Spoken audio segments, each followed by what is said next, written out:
The Navy this morning has begun debriefing the 10 United States sailors who were detained by Iran.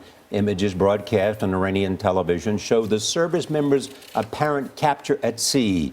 One admits the crew made a mistake. The sailors were released within hours. David Martin is at the Pentagon. David, good morning. Good morning. The speedy release of the sailors is being portrayed by the administration as the product of years of painstaking diplomacy with Iran. But critics see the incident as just one more case of Iranian provocation. Although administration officials publicly described it as a rescue at sea, video released by Iran made it look like the American sailors had been captured, forced to kneel with their hands behind their heads, and placed in front of a camera to confess. It was a mistake. That was our fault, and we apologize for our mistake. That seemed at odds with Secretary of State Kerry's praise for how the Iranians handled the incident. I also want to thank the Iranian authorities for their cooperation and quick response.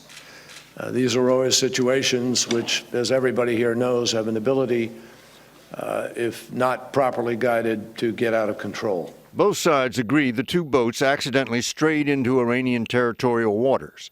Exactly how remains unclear. After being held for 16 hours on Farsi Island in the Persian Gulf, the crew was allowed to get back in their boats and sail out to this American warship.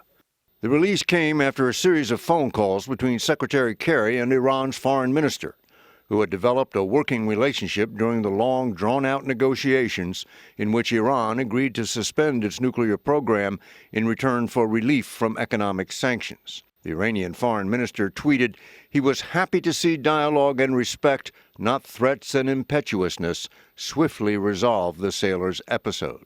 But some have been critical of the Obama administration, saying this is less a diplomatic success than a case of Iran having its cake and eating it too. On the one hand, they're giving the people back in an expeditious manner, which, oh, by the way, they're required under international law to do, and take credit for that. But on the other hand, they release domestic press, which makes it sound like, well, it's the Americans screwing up, it's really their fault. Iran's desire not to derail the nuclear agreement between the two countries may be what really resolved this. As part of that deal, the U.S. is expected to begin releasing about $100 billion in frozen Iranian assets in the next few days.